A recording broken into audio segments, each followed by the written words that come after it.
Sulmuesi Mirlin Daku tha se lojtarët kanë luftuar për fanellën dhe dhanë maksimumin ndaj Serbisë. Gjithashtu komentoi dhe rastin me Bajramin.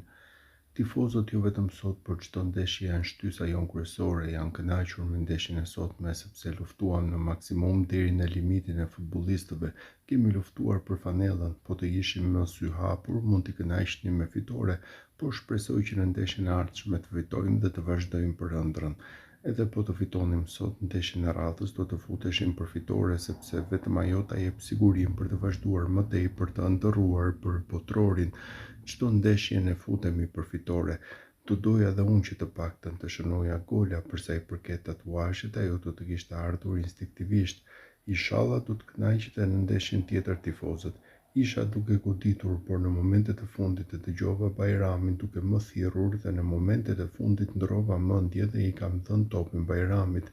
Besoj që nuk ishte ndonjë zgjedhje e keqe, por edhe unë pas ndeshjes i pyeta çunat nëse do të kishte qenë më rrezik po të kisha goditur unë. Por çfarë të bëj, mendova më të mirën e mundshme, u shpreh Daku për Klan TV.